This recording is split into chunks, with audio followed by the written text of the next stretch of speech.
broken baker, where crimes are baked in every show. Mysteries rise and truth unfolding. Ready, set, it's time to go. We say it's time to go.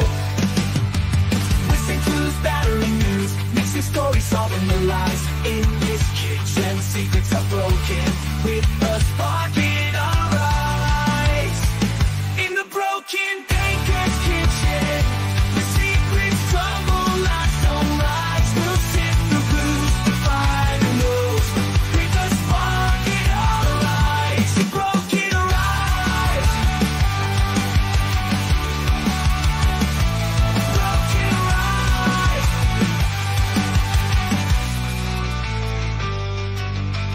Welcome to the broken baker.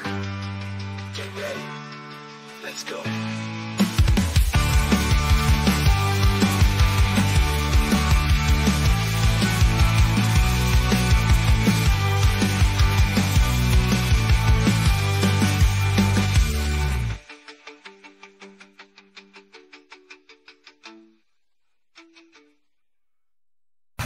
I'm Jimmy. How y'all doing?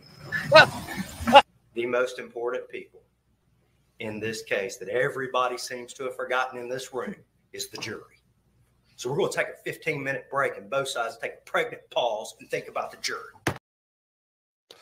Hello, everyone, and welcome back to a little Boonerism. Because whenever life gives you lemon, put them in a suitcase and become famous. I don't know. Hey, Fed, and Nicola, and CJ, and the wonderful Irish, Marissa. Queen, have a great time at the fair, and remember to buy them all the candies that the parents won't give them. We are back again. Sonata number 8. Welcome. Little B. Hey, Michelle. And Nina Canadian. Crash Studies Canon. Dream Suburb. Jesidiah 1969. It's Baker time again. Yesterday we had a hearing. It wasn't a Srah Boone hearing. It was a JAC hearing to find out if three of Srah Boone's lawyers would get paid for the work they put in.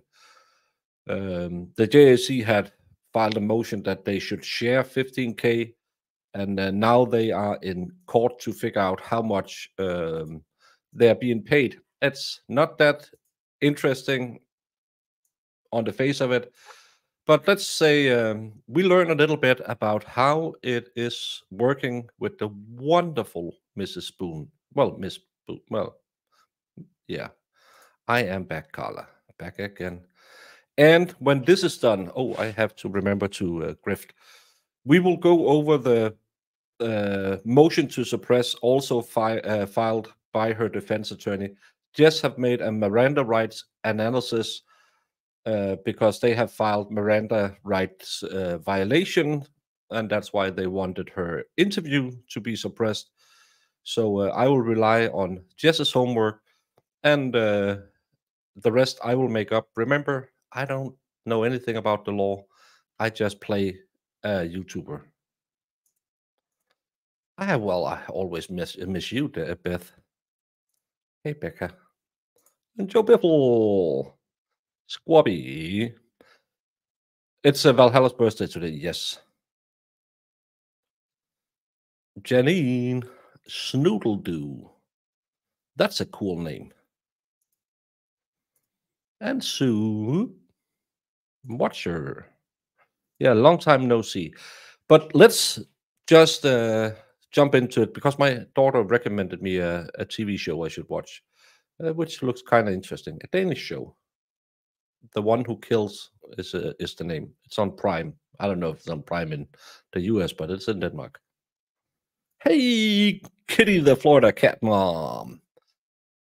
Well, stay safe down there. Again, Florida, why?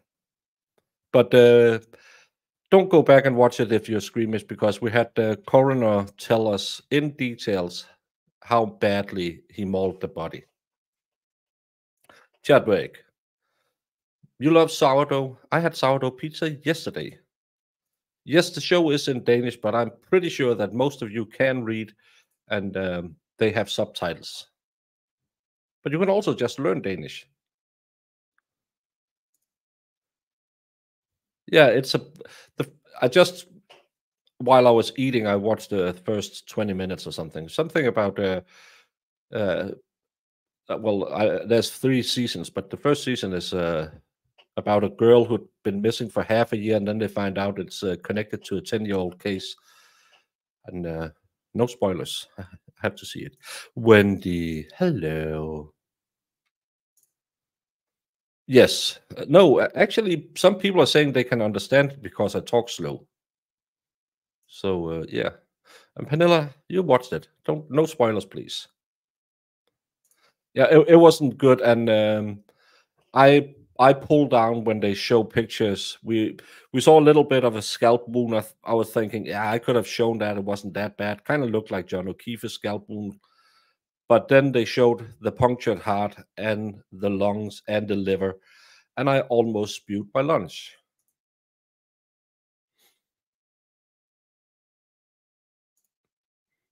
Yeah, they were just packing up, and she was thinking, we're going to the airport early in the morning. I'll leave him in there.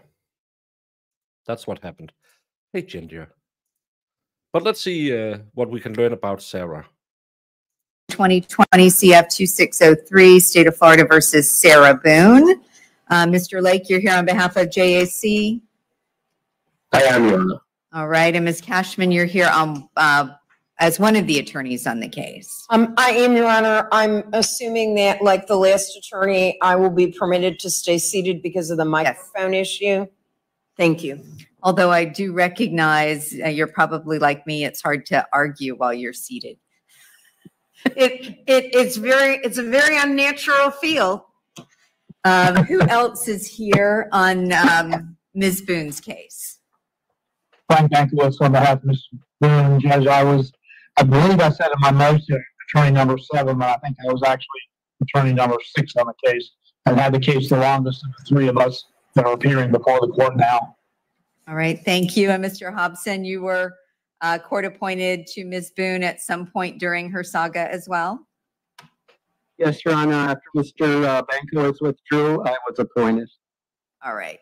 So we have all 3 of your bills. So it's lawyer 6, 7, and 8 who now wants to get paid. And I know JAC had indicated they had no objection to Ms. Cashman's bill, but I did not get a similar statement with regard to Mr. Bankiewicz or Mr. Hobson. So I thought I needed to have a hearing with all 3 of you present. I am. Right. Mr. Lake? I was just saying, Your Honor, there is an objection here because essentially what we're at this point is this is compensation in excess of the flat fee because there's 3 attorneys involved. So there's no line item objections per se because these are all flat fee bills, but we're basically objecting on the basis that the total compensation here is going to exceed the flat fee to some extent. Right.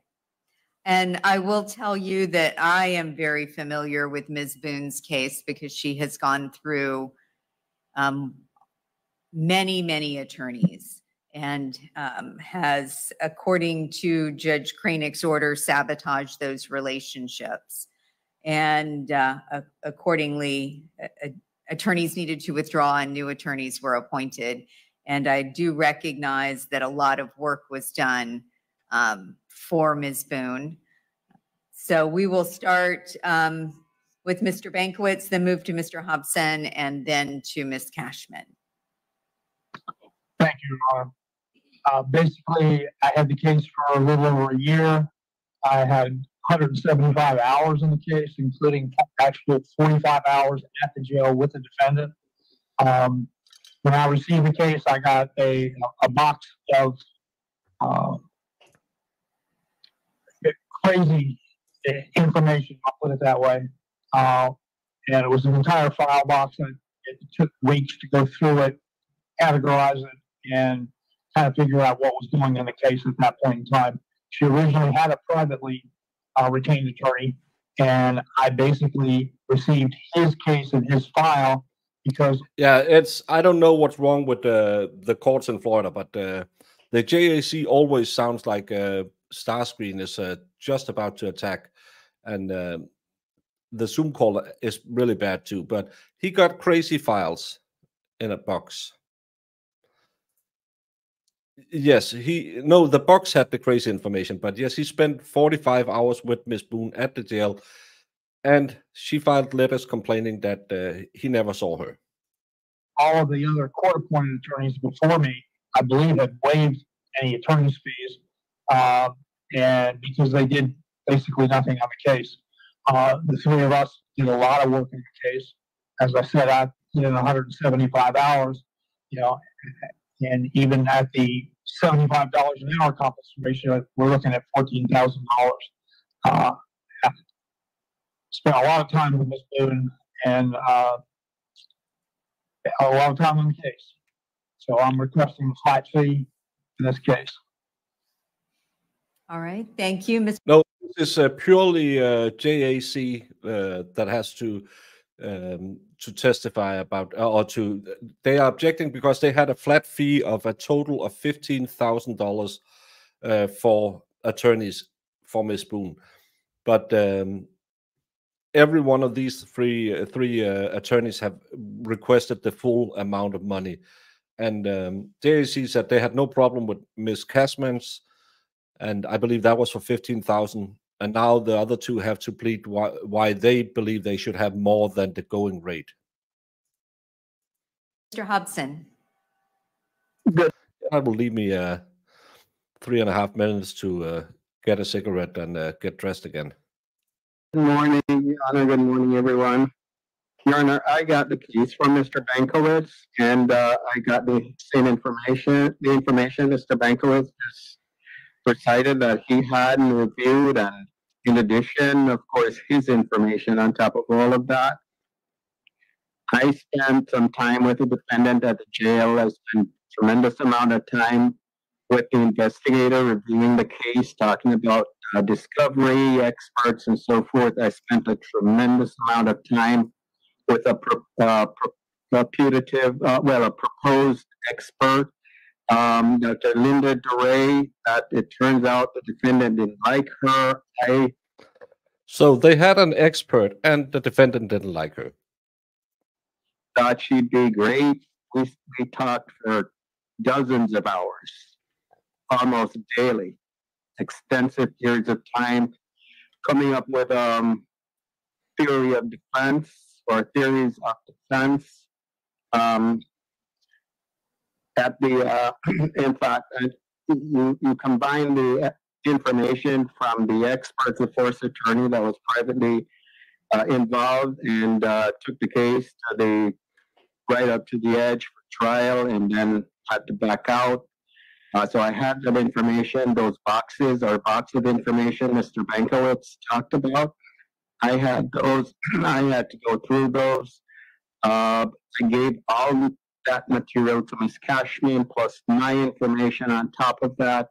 Spent a lot of time interviewing people about how they'd respond if they were jurors. So I was looking at the case from all angles. I had the case from, I believe, September 20th. She's not in court today. It's just her previous lawyers. But apparently she didn't want to work with the expert this lawyer found her. Until May 24. I would say conservatively, any lawyer that had this case can tell you easily they spend at least an hour to 2 hours on this case every single day. Given the information coming in from Ms. Boone, the matter she wanted dealt with, her theory on the law versus our theory, and it was a constant battle going back and forth. I love that he says her theory of the law, and it's a constant battle going back and forth. To deal with the gaslighting. I told Judge Kranick at the time that I withdrew that it just was too much. This case required at least 2 lawyers. I told that to Judge Kranick, plus possibly an assistant. I see now the case has 3 lawyers. plus experts that we worked at getting, plus investigators. So everything they're doing now, we attempted to do. We made every effort to do all those things. Ms. Boone now has custody of files belonging to myself, Ms. Cashman, and Mr. Binkowitz. We did just put in a tremendous amount of work. It taxed every fiber in your body and the bodies of the assistants or any person that worked with you on this matter. And I think flat fee for each of the attorney would be exceedingly reasonable, Judge. And I heard the judge comments regarding $75 an hour. I won't even speak to that. It would be totally redundant given the expert knowledge of all the attorneys and Your Honor involved in this case and any other case we come to the court on regarding fees. But this was a extremely difficult case, Judge. Most of the difficulty revolved around just handling the defense. Well, apparently they are getting paid. I don't know how, because she has no money. And there was that friend who were in contact with the first lawyer in, was it from Michigan or somewhere? But other than that, do they have the money to float the bill? I don't know who's going to pay 5 people running her case. I can't see anyone paying a dime, because you have to be, I can't say that. You have to believe in the best in people to believe Srah Boone after watching the videos and hearing her testimony. Yeah. Imagine that. After reading her letters and seeing her in court, I can't believe that could be the truth. I'd like to see this lawyer attempt to beat a 14-year-old Srah in a spelling bee. He stand no chance. Such a bracket. Yes. That's the problem. No, the state of Florida isn't paying for her new lawyers because he stated in court, and I still don't understand how he could do that. He said he did it pro bono. Pro bono means for free. And right after, he went out to an interview and said, I was retained. And I think to be retained, you have to get paid. And he did say he's getting paid for it, I believe on Court TV or Lawn and Crim. So, yeah. Yeah, the past lawyer, yeah, that's that's what we're here for, to find out how much the state of Florida is going to pay them. And coordinating the defendant, thoughts on how things should go, with what our experts were telling us and our investigators were telling us. So I believe the flat fee for each attorney would be anything less than the flat fee would be totally confiscatory, Judge. Thank you so much. Thank you. Ms. Cashman. Your Honor, I'm asking for the $15,000 flat fee, and I'm also asking to be reimbursed for the $1,800 that I paid to an expert, and JAC has a copy of my check front and back on this case. One of the issues that always has to be addressed when there are multiple attorneys, and I was the 8th attorney and the 4th private court-appointed attorney, is making a case that is old by purposes, for reasons of being on the docket for a long time. Yeah, I don't get this accent either. It's a weird accent. A priority and putting aside other work.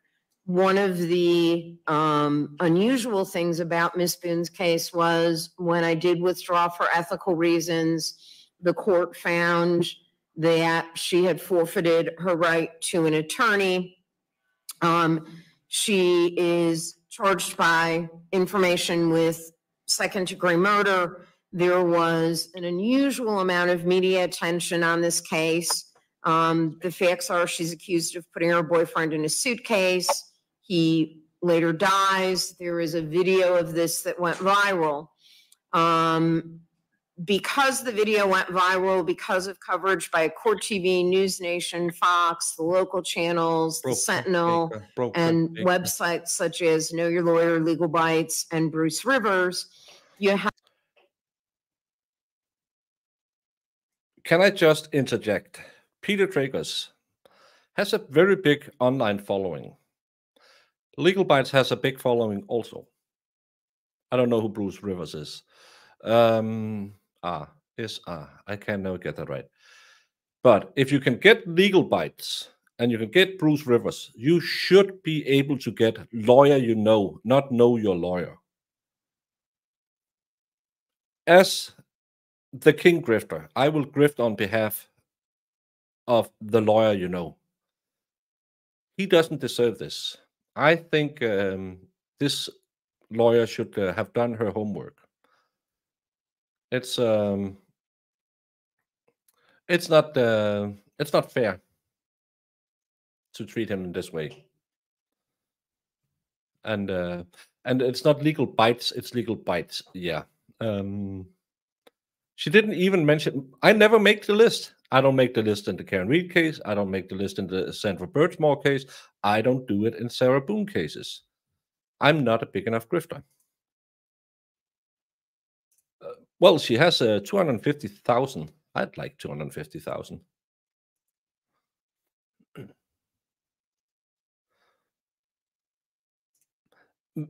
Because she just went on YouTube and typed in Srah Boone, and then she took the biggest names coming up. Bruce Rivers is a Minnesota criminal attorney. Yeah, and he's a practicing Florida attorney. As the only one, he's, I believe Alida is somewhere in Europe, and now I know Bruce Rivers is in Minnesota. He's the only local. Maybe she has, maybe she don't like him or his dad, and that's why she can't remember his name.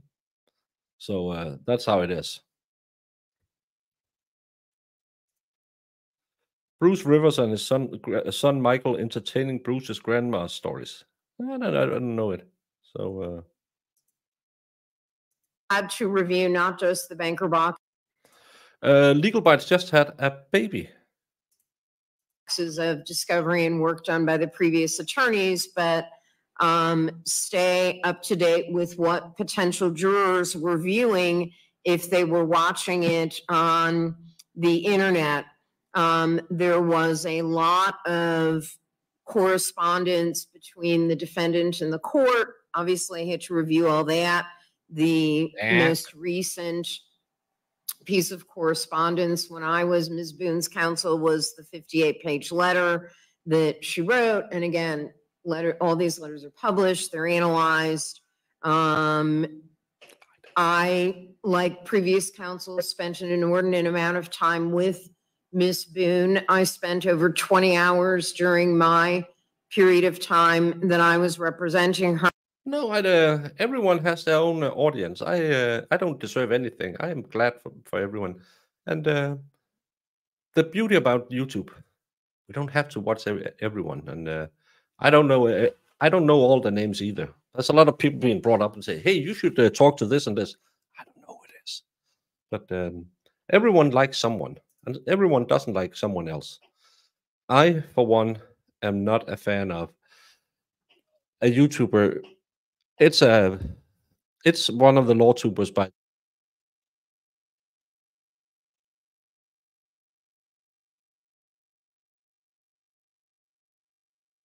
So, but I'll never talk about that again. I did it once and I'll never do that again. I don't talk bad about people. I believe that for multiple reasons, the court can find that this case was extraordinary and unusual, and that it would be confiscatory to not pay me the flat fee. And having provided the requested proof based on the procedure for reimbursable costs, it's my understanding that Mr. Lake is. No, I just redirected to Legal Advisors earlier this morning. Did I cut sound? Oh, stupid me. Is not objecting to me being reimbursed for the $1,800 that I spent to retain an expert who did not What's a legal security product?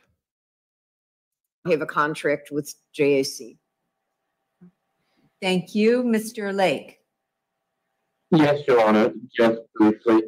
But as far as the issue of the $1,800, JAC has no objection to that reimbursement. That's more of a technicality. The court did approve the expert. This is just the attorney getting reimbursed for expense that we have no objection to. So that's a non-issue. We just need that in the order. As far as the fees are concerned, the issue here is that other than Ms. Cashman, who submitted an hourly statement of 118 hours, none of the other attorneys actually submitted hourly statements, so we are kind of constrained by the statute. The problem is the statute only allows up to 200% of the flat fee in the absence of hourly statements. In other words, the way that the statute is worded very unusually, but essentially what it says is the court can award up to 200% of the flat fee without, and then it can only go above that if it finds that the case is confiscatory, and then can compensate the attorneys at a rate of $75 an hour. So that's where we get into a little bit of a difficulty here, because double the flat fee here would be $30,000, which is less than each of the attorneys is requesting $15,000 each, would be $45,000. As far as, and at that point, looking at the statute, what we have is Ms. Cashman, she got 118 hours in. That would represent at a rate of $75 an hour, $8,850. Based on Mr. Bankowitz's statement, he has 175 hours in, which would be $13,125 at that rate. And Mr. Hobson, he just basically said about 200 hours, which would be $15,000. That's the issue, Your Honor, is that, I mean, technically compensation has to be at a rate of $75 an hour for it to go above $30,000. And so beyond that, I mean, ultimately, but you leave it to court discretion to determine reasonable fees for each attorney, and we acknowledge that this. I don't think we can even begin to dispute that this is not an extraordinary unusual case. It's just that what the statute says is how the compensation structure is set up, and we have to argue that the court needs to follow that structure. Mr. Lake, if one bills hourly, can the others be flat fee under your interpretation of the statute? Until you get to double the flat fee, yes, at work. But once you go above double the flat fee, then at that point, 548 hours, I believe it total to, with the 200 is a roughly estimate. It really should be compensation should be $75 an hour. However, we also acknowledge that we have had other cases like this where the court has awarded the full flat fee to each attorney, and we've never taken it up. So I mean, it's essentially we have to argue that you can only go to 200% of the flat fee, and at that point it has to go hourly. But we also acknowledge that realistically, there is no attorney on the other than somebody who might take the case pro bono for other reasons. There's no attorney on the surface of this planet that would take this case for $15,000. Your Honor, if I may address. I don't need to do that, Mr. Hobson. Thank you.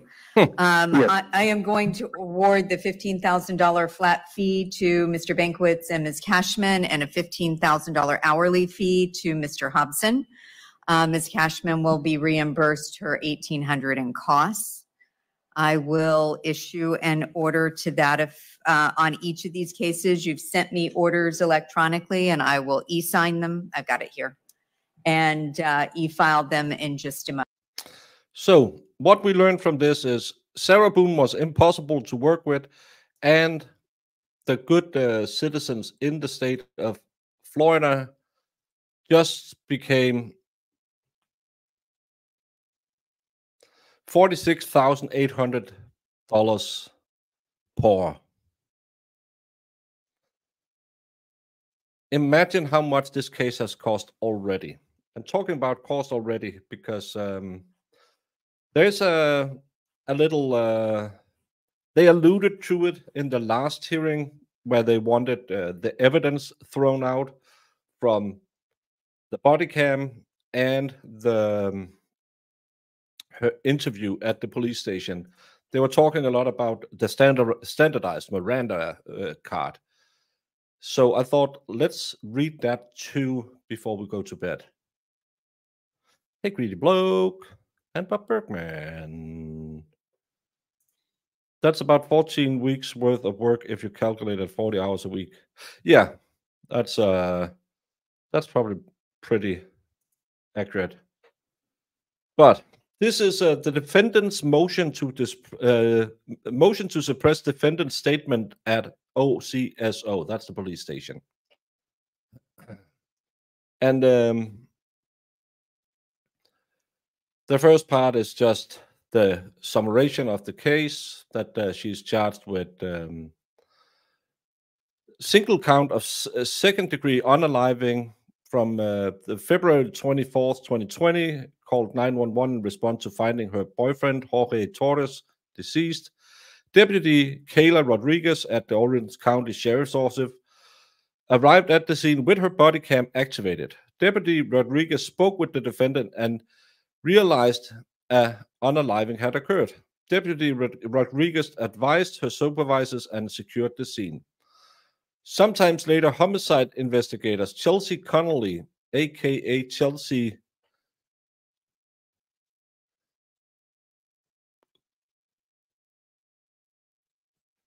Koepsel, and Scott Lowen arrived. These two investigators would ultimately be responsible for this unaliving investigation and were involved in the interrogation of the defendant at the OCSO the next day. The defendant was ordered to remain on scene while the OCSO conducted the investigation. The defendant stayed outside of her apartment for approximately 14 hours during this time. At some point, the defendant was asked to get into a vehicle with Detective Koepsel and Detective Lowen. Once inside, Detective Koepsel recorded an interrogation with the defendant after partially reading her Miranda rights, omitting the final question. The defendant was advised this recorded interrogation was routine protocol and an official procedure for any death investigation. So, she got her Miranda rights, but not the final question. And that's a big problem in this case. Has a Sarah Smile by Hall & Oates at the top of his Spotify playlist? I don't know this news. AP News says 24 counties in Florida has evacuation order. I think it's only a Cat 1 at this moment. Well, stay safe, everyone. If Srah Boone gets off, will she have to be compensated? Well, she can probably sue for wrongful incarceration. And she wouldn't shut up the whole damn time, and she excelled at everything she did. That's one of the problems they get into, because she chose to talk. But her lawyers, like we saw today in the other case, they have to play with the cards they have and try and get as much evidence thrown out as possible. During the investigation, Detective Koepsel asked to see the defendant's phone. The defendant complied and gave her phone to the detective. The defendant was asked to unlock her phone, and she complied with her demands of the lead investigator. Jess, correct me if I'm wrong. If you say, I'm a police officer, give me your phone. I say, F you, pig, show me a search warrant. That's the correct way, I believe. And to whoever is texting me on Discord or whatever it is, I can't see it right now because I have something else on that screen. Just so it's not because I'm rude, or if you want to contact me, write it in the chat. But I believe that the correct answer would have been, if you don't want them to look at your phone. And for those of you who don't speak British, it's the same thing that you Americans do, just without this finger. I put it in Jam's folder in Discord for you to check out when you have time. I'll listen to it at the gym at some point. After Detective Cospel had the defendant's phone for a period of time, she came back and told the defendant that she was taking the phone. Detective Cospel, I don't know if that's the right name, asked the defendant to sign a form releasing it to the OCSO for further investigation. The defendant acquiesced to authority and signed the form. Again, at that point, when it's already too late because you opened the phone, you could have said,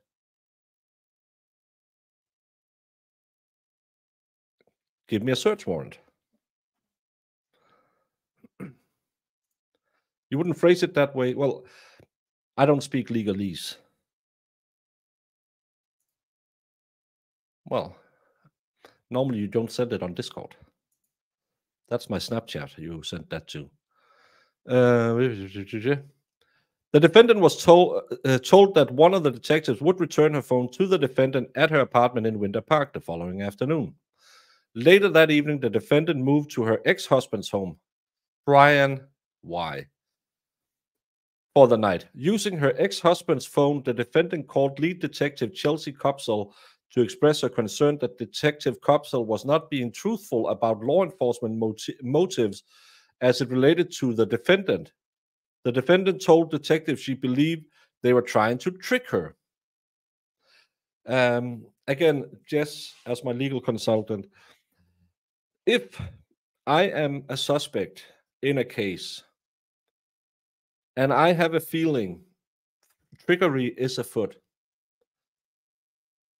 and I called the police and said, hey, are you trying to trick me into doing something that will really ruin my case? Must the police say, no, we would never, ever do that. We are just here to help you out. Have nothing to fear. No trickery afoot.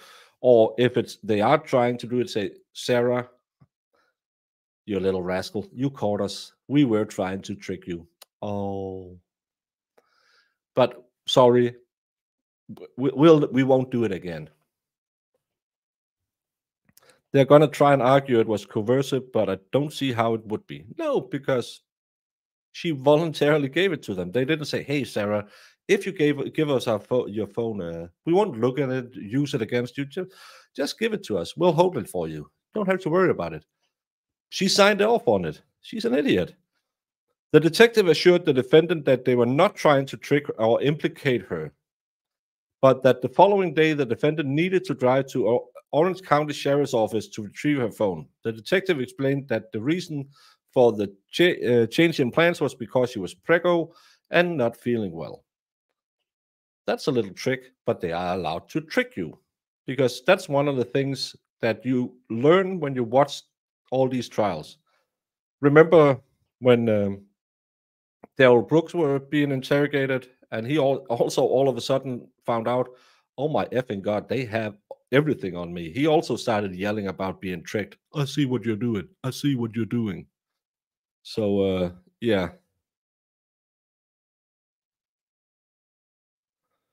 I get that they have to try all of this, but good luck. It was all voluntary. Yes, that's the problem.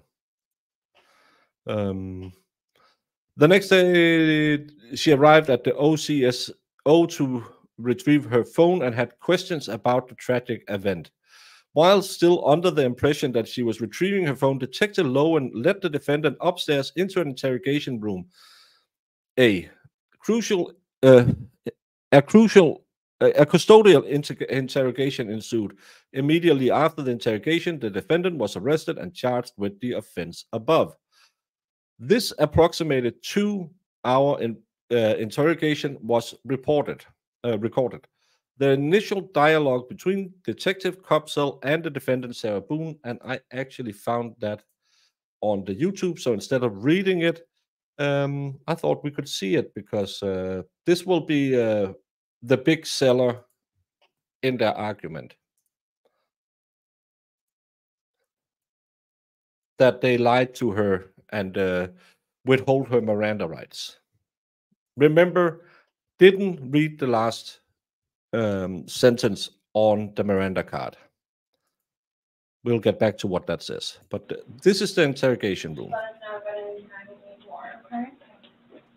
I'm going to have you sit in the green chair that doesn't move.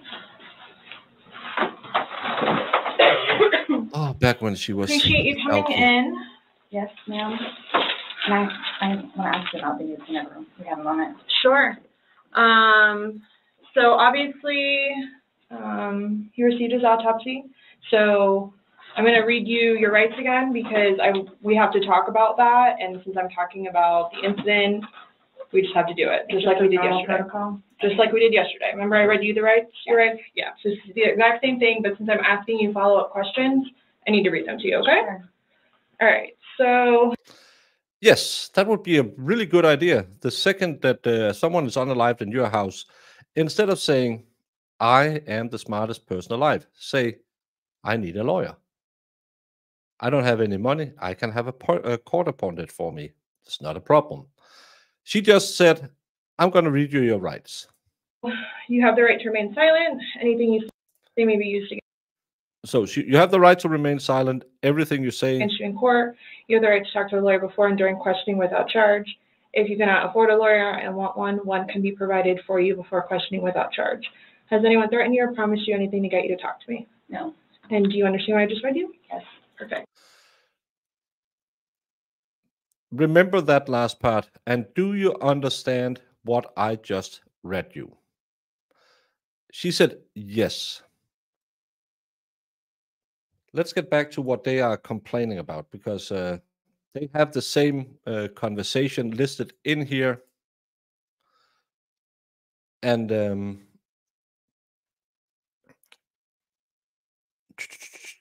it also goes on to where the hell is it?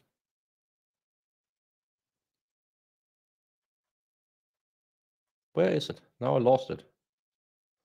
So obviously we received the autopsy. Yeah. So I'm going to read you your rights because we have to talk about that. I don't know why they emboldened that, because they got the autopsy report. They have to talk about it. And we're not done talking about the incident. We just have to do it. Just like we did yesterday. Normal protocol. Just like we did yesterday. Remember, I read your rights. It's the exact same thing, but since I'm asking you follow-up questions, I need to read them to you. Okay. And then she reads her rights to her. And she says, and do you understand what I just read to you? Yes. Perfect. Okay. And then they are just going into that they found some injuries. Not important. The interrogation continued for approximately 2 hours. At the end, while still in the interrogation room, the defendant was placed in handcuffs and arrested. The detective read the defendant her Miranda rights directly from the printed card of the OCSO. The detective omitted the final question printed on the standardized Miranda card of the Orange County Sheriff's Office. The detective omitted the same Miranda right question that she omitted the day before. The omitted final Miranda rights question is, having these rights in mind, do you wish to talk to us now? The defense has yet to receive a true and accurate copy of the Miranda rights card from the OCSO. Upon information, I believe it would look something like this. So it's this part down here that they don't believe they did. Do you understand each of these rights I have explained to you? Having these rights in mind, do you wish to talk to us? Based on all the circumstances surrounding this interrogation, the defendant's statement was coerced and not freely and voluntarily given. The defendant did not freely and knowingly waive her rights under Miranda. As such, the entire 2 hours interrogation should be repressed. Wherefore, the defendant requests that pursuant to Rule 3, Florida Rules of Criminal Procedure, the 5th and 6th Amendment, blah, blah, blah, and respectfully move the court to suppress oral arguments. Let's just go back again and see what it is she actually answers to. during questioning without charge. If you cannot afford a lawyer and want one can be provided for you before questioning without charge. Has anyone threatened you or promised you anything to get you to talk to me? No.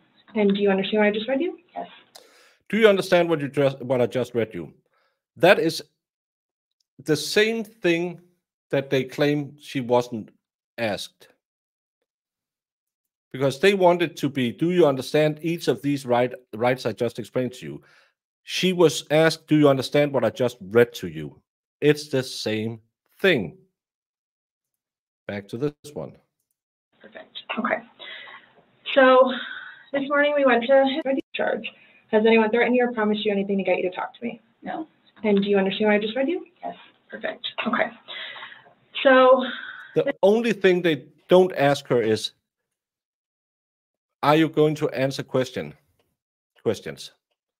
That's the only thing in their statement that she doesn't that they doesn't live up. Don't live up to. Yeah. Yeah, and Jess was nice enough to send me a Miranda rights analysis she made, I believe, at her law school, and it goes through different points.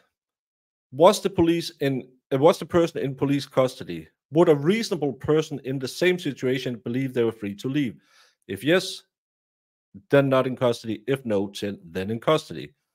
Boone was taken to an interrogation room and sat in the corner away from the door with 2 detectives in between her and the door. Pretty much everyone would agree she was in custody. Yes, that's the way. They don't tell her, you can leave at any point. Was the person being interrogated? Yes, they were asking questions. What rights must be read? Were they read? The right to remain silent? Yes, sirs. The right to refuse to answer questions? Yeah. A warning that anything will be used against them? Check. The right to an attorney, either retained or appointed? Check. This is directly from Miranda v. Arizona. So the law on the Miranda rights doesn't specify you must ask them, do you understand these rights and are you willing to answer questions? You just have to read everything above the last question. Her asking, do you understand what I just read you, is an extra service. So, yeah. It was from my outline for criminal procedure class in law school. I added a couple of things from Florida case law. Thank you. If you ask Sarah if she understands all the math behind the theory of relativity, she will also answer yes. She was wasted when she made them, and then keeps looking. I don't know. I missed something. But again, all of her rights, according to Miranda v. Arizona, has been afforded to her. There are no, and I lean heavily on Jess, again, I'm not a lawyer, there's no obligation to ask them anything about answering questions, because you get to, did the subject waive their rights or invoke them? Waiver must knowingly, voluntarily, and intelligently, and I have to say intelligently will be a problem for Srah Boone. But again, I am very critical. Have they waived their rights? How to look at the total? You have to look at the totality of the circumstances. Can be implicit through conduct. She keeps talking. So yes, she waived her rights by yapping off, answering every question she was given. Can you write to inmates? Yes, you can. You can write her. The do you understand part is go to the voluntariness of the statements as a CA. Don't use abbreviations. I don't understand.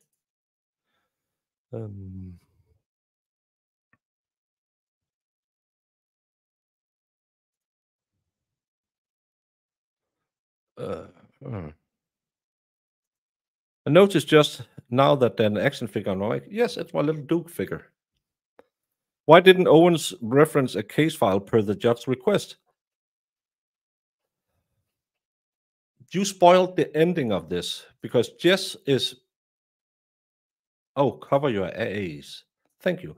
Jess is very upset about that part too, because they just mentioned some broad Florida law. They don't go in and say Miranda v. Arizona, for example, or cite any other cases that could lift their allegations.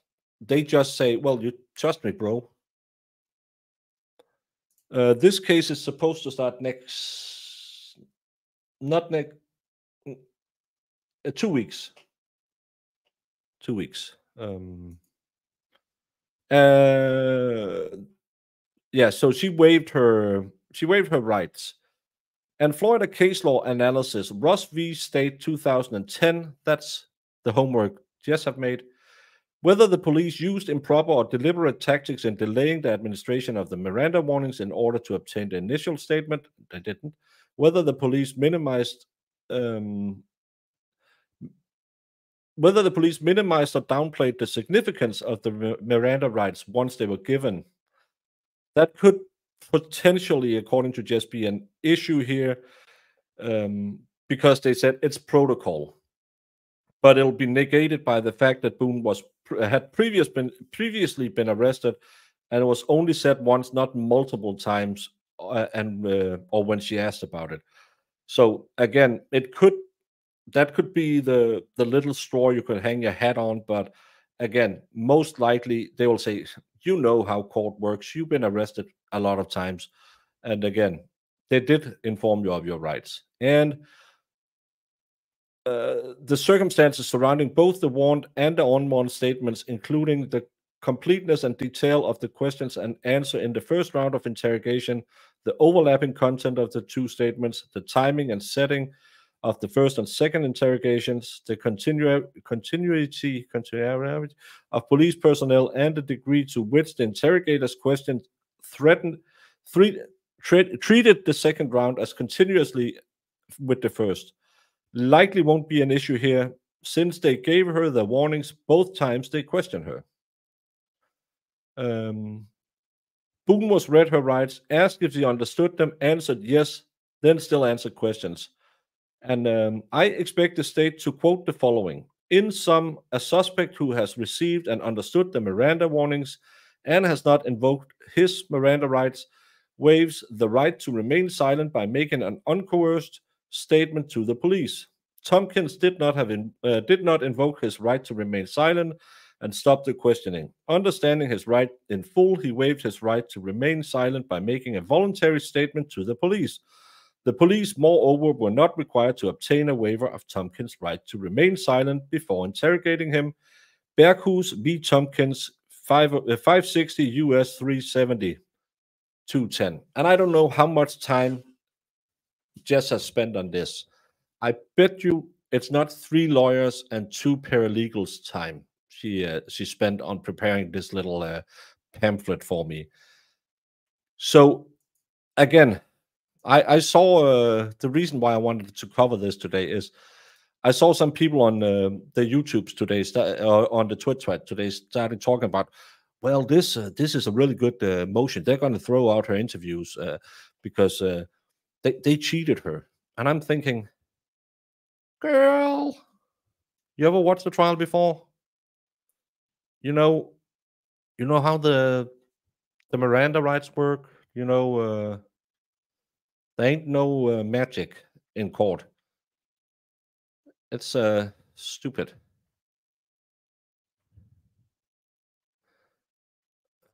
Someone has asked me a question.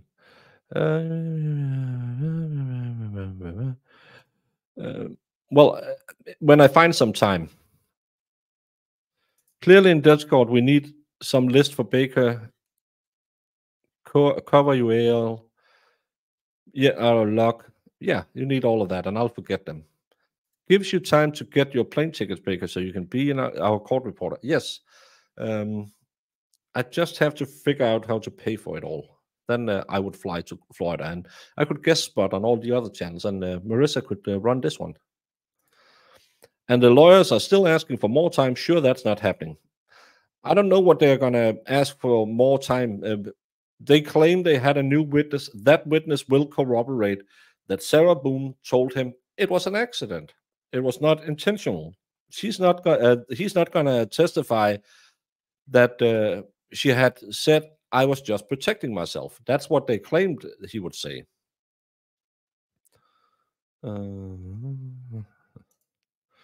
I would maybe it still be going on when I get back. If anything, like the Lieber, I should be in love. I think it's going to be I don't even know if it's going to be a lengthy trial. Those videos, again, it should be over on Wednesday. For example, there are people who do invoke their rights to remain silent and then continue talking. Their continued answers as an implicit waiver. Yes, you can say whatever you want. Said, no, I'm not going to talk, and then say, it's so crazy. He was lying there in the suitcase. I know he was going to die.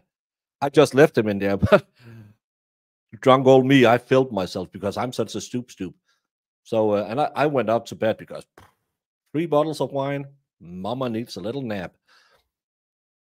But I waived my rights, so you can't use that against me, right? No. Your action waived your rights. So, Exactly. Ron White has had the right way to talk about the law.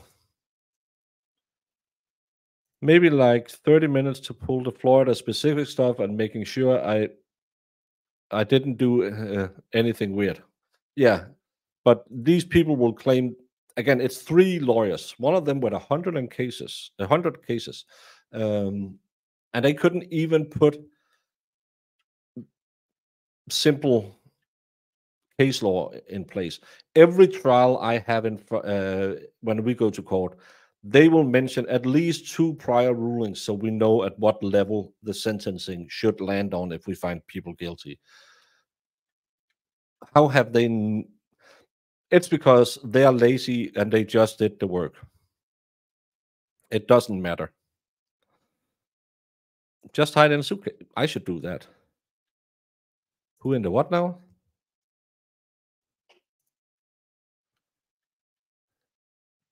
Yeah, but the problem is I sleep 4 hours and then I stream 12 hours a day. I don't sleep enough, and I need to find some time where I can figure out, because he has a day job too, so it'll be a night stream for me. It's not as easy, because if I have to stream with him at like yesterday 2 a.m., I'm not working the next day.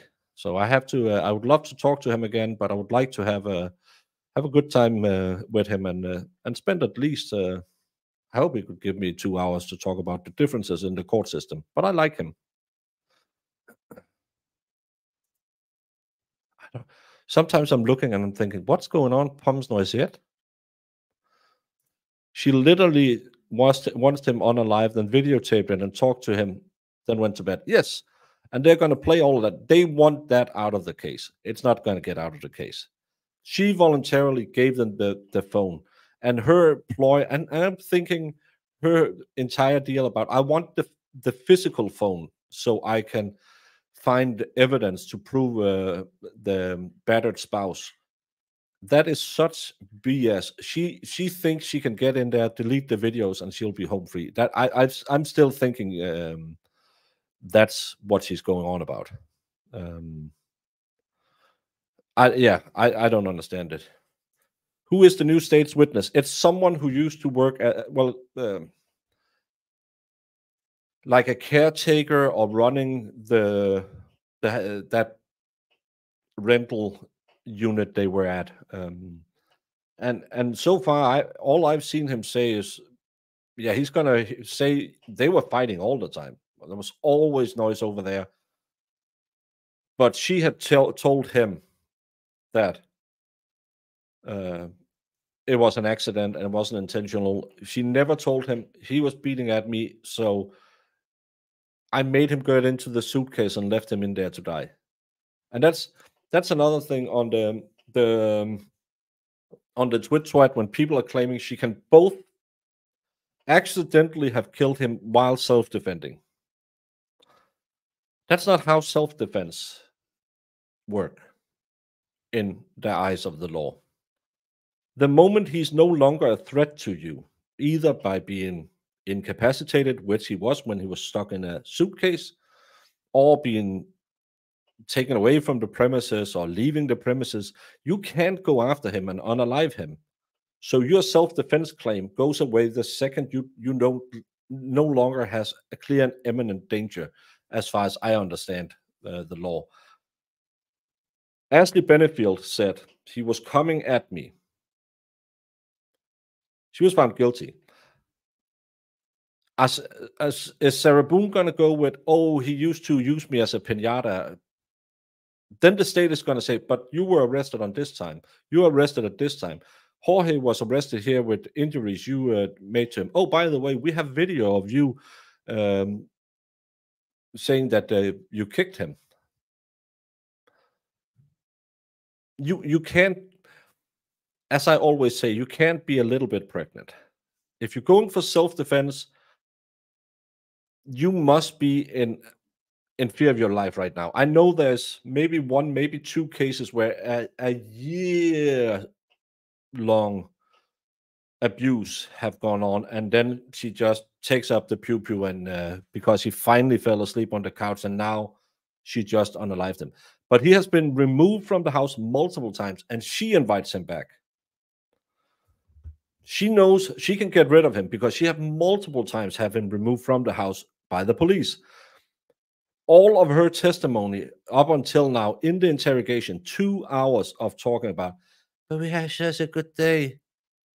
We were outside doing crafts, and then we went inside and we were watching music on the YouTubes, and we did puzzles. I wasn't drunk. I can't drink. I won't drink. I never. I can. I swear to God, I won't drink anymore. We had such a good day. Having such a good day, and then him using you as a pinata, again, it really takes away from the self-defense claim. And that's what the judge say in court. Are you going with a self-defense claim? It doesn't matter.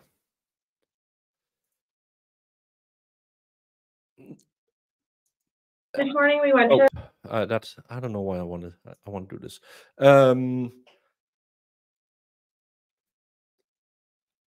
I'm not a contortionist, but I can tell you one thing. If you have made someone unconscious, you wouldn't be able to place them in a suitcase. Because that suitcase, even though he was a manlet, he must have helped you get him in there. You can't knock someone unconscious, put him in a suitcase. It's not possible, because you would have to manipulate. You know the term carrying dead weight, because the second you are unconscious and not helping you, you're impossible to manipulate in a way so you can put him into a suitcase like that. I'm thinking they're drunk and they said, hey, Jorge, remember when I hung out in the mall looking for dudes and I said I saw that guy crawl into a suitcase? I bet you could do that. I love you, man, Dad. And when he was in there, she closed it up and thought, well, now I can be nasty to him again. She couldn't have knocked him out and put him in a suitcase. It's impossible.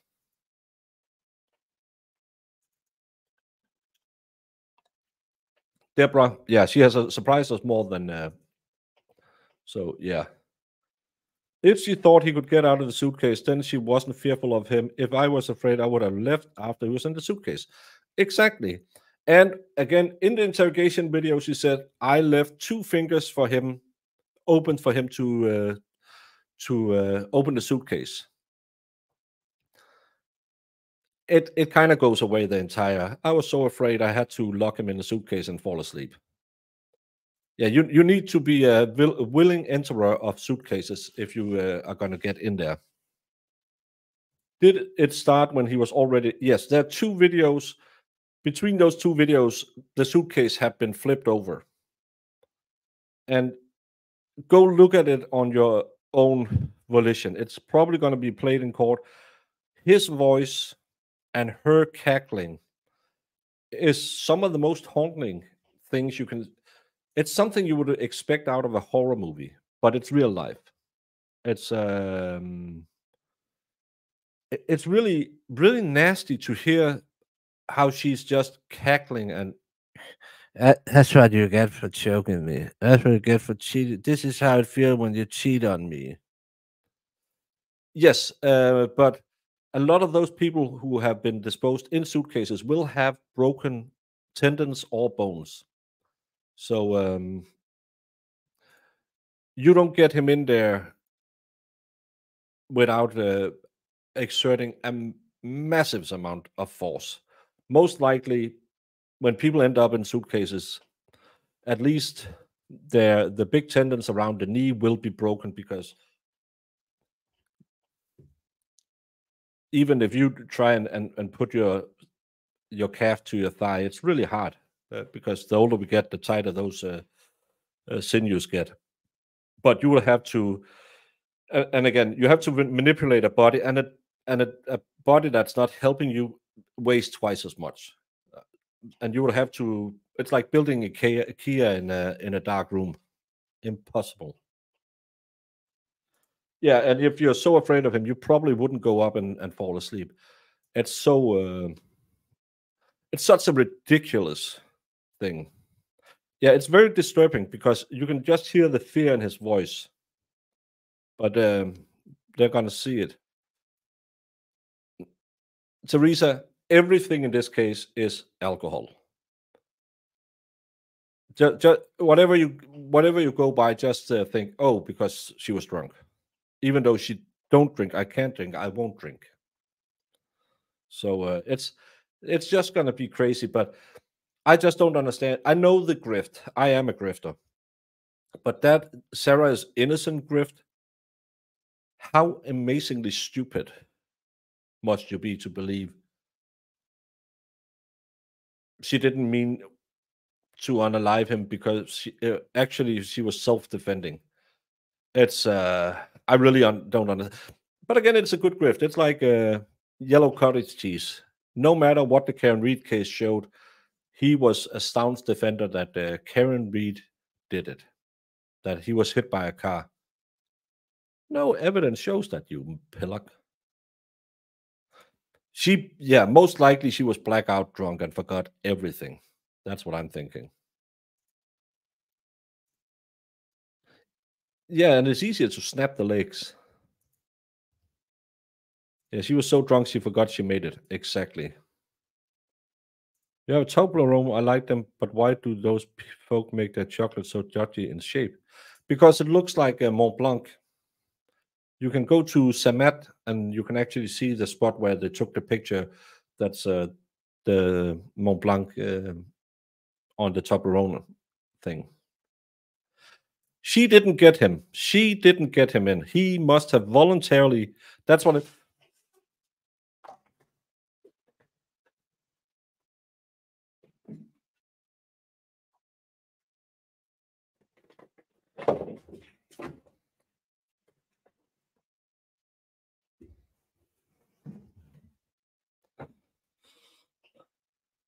This is why we bought Mr. Bender.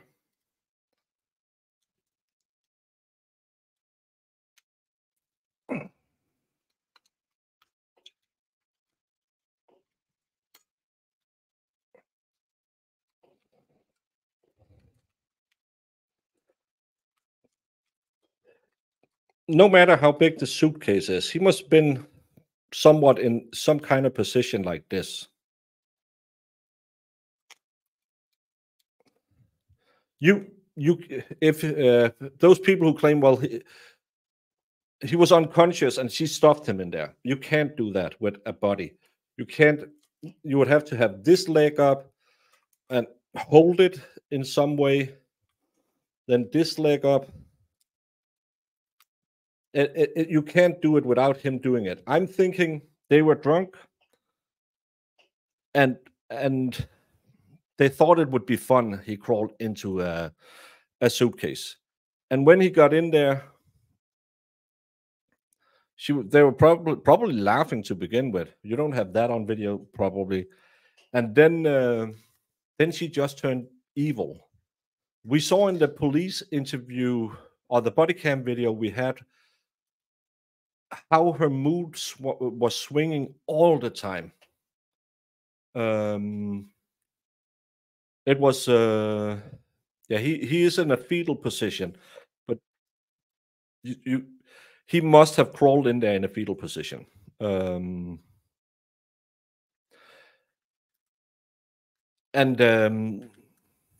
But if you go watch that video where the police come to arrest him and she ends up getting arrested, she at one point she acts like a 12-year-old at Christmas, and then she turns into a pouting 2-year-old, and then she turns mad, and then she turns, give me a hug.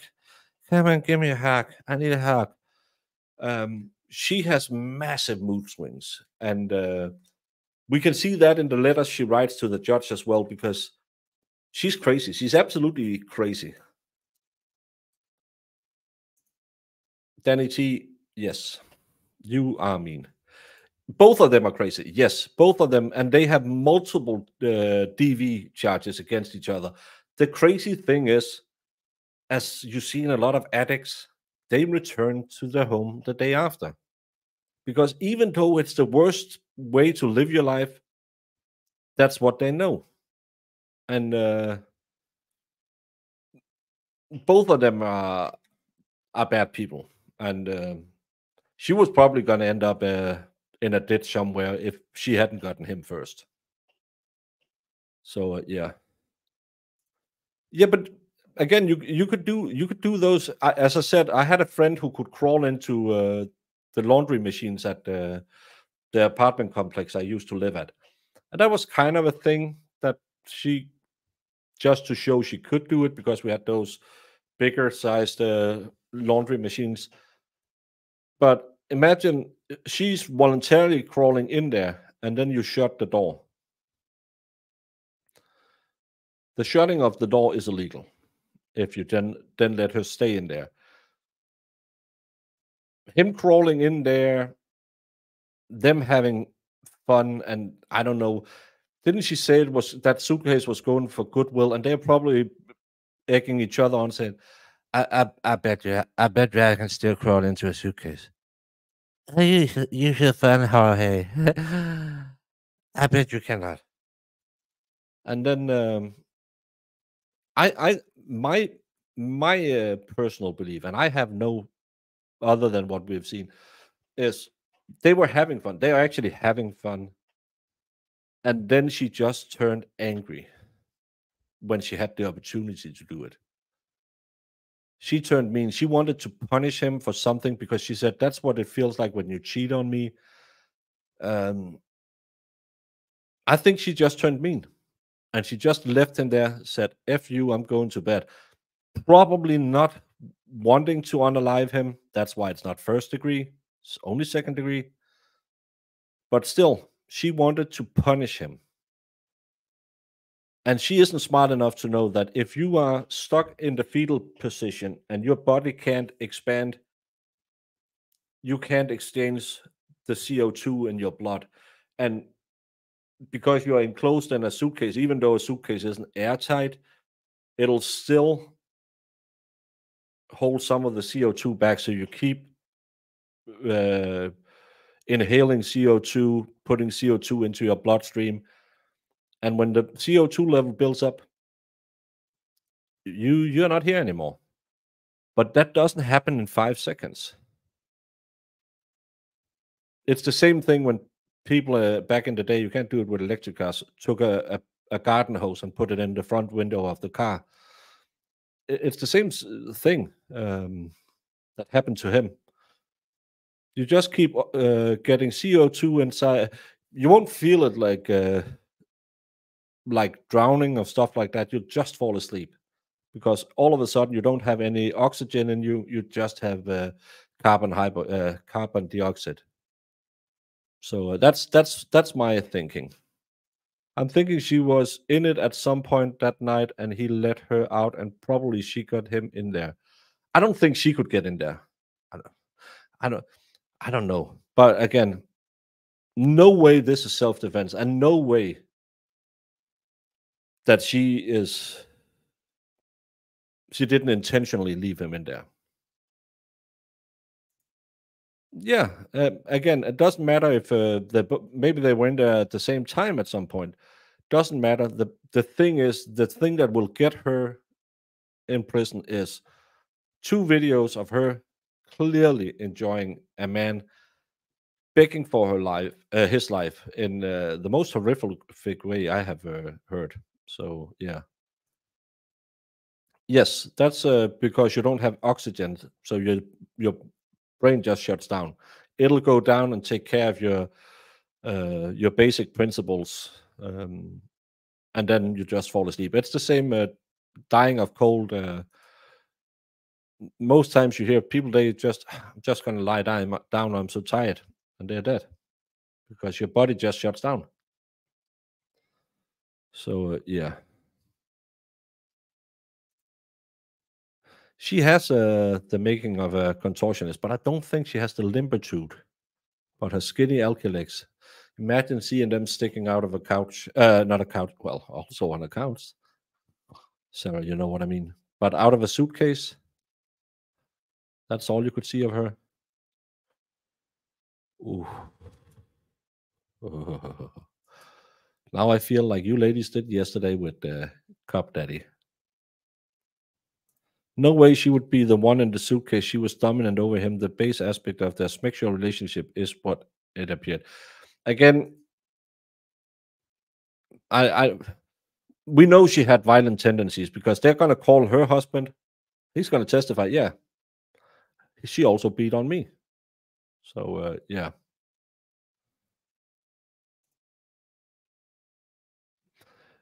Hopefully not Stephen. But that video, I don't think they're going to do it. The vehicle exhaust is carbon monoxide. I know, but it's the same principle as CO2. It's the same thing that happens. It replaces the oxygen in.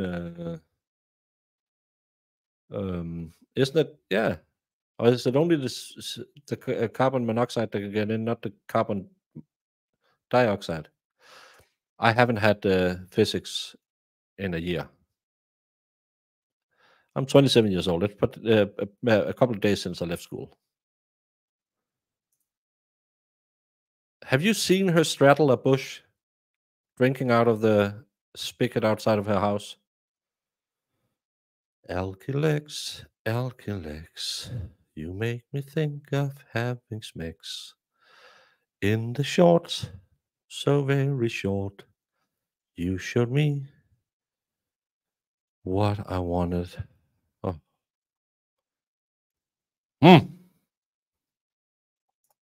Lawyer, you know, says her ex-husband is testifying in her defense. I believe what the lawyer, you know, probably said was the defense is calling her husband. That's a very different thing than saying he's going to testify in her defense. What Brian will be asked on cross is, so you're saying they had a contentious relationship where both of them had DV on each other? Yes. Have she ever attacked you? Yes. Thank you. Goodbye. So it's a double-edged sword to call Brian to the stand.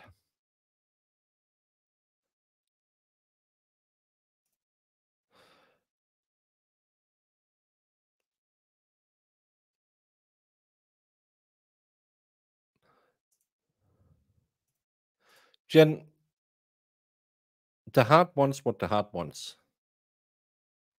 I've been single for a long time. Not a lot of ladies I've seen straddling bushes, so that might be why.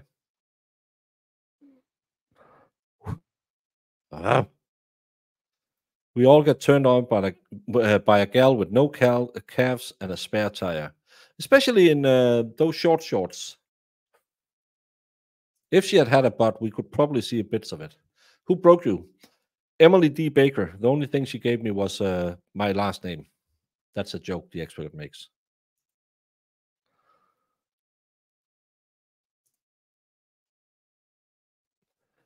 Yeah, well, it was mentioned in the last hearing that he was going to be called by the defense.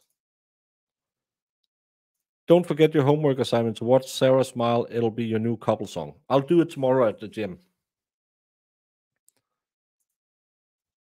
No, it'll be better having him on cross.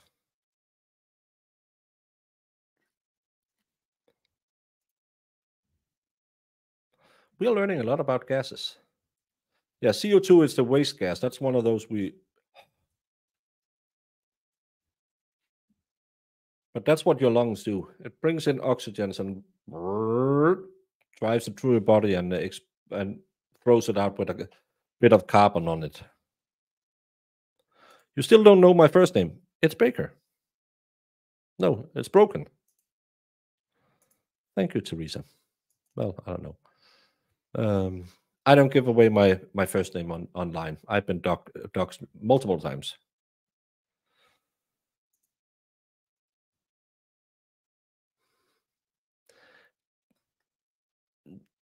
Jen, have you seen that? Was it like 10 years ago? The most handsome inmate. Every of you ladies could fall for a man just because he had blue eyes. Everyone was allowed to fall for him, even though he was also a bad guy. We just know Sarah knows how to handle her luggage. She has a lot of it.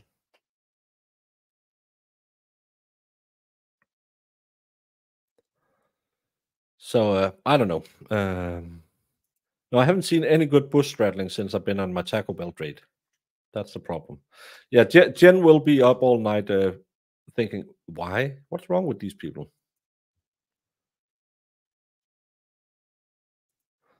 Yeah, you've been here long enough, so I still blurted it out now and again. Well, all of my friends also calls me Baker, so it's not that weird. I actually introduced myself to a congressman in the U.S. saying, "Just call me Baker. You can't pronounce my first name." So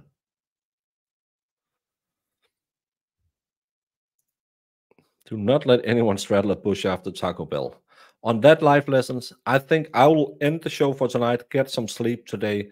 I have a massage in the morning, and we'll be back at 8:30 tomorrow, ready for the wonderful tale of Mr. Madden, and hopefully the state will keep their timeline tomorrow and get out of there, because they're wasting time. They are wasting time. But I will see y'all in la morning. What exhibit are you referring to? I'm going to make this 100, Your Honor. All right, 100. 100. Because it is 100% 100%. correct. So you literally built a cannon? Yeah, it's pretty awesome.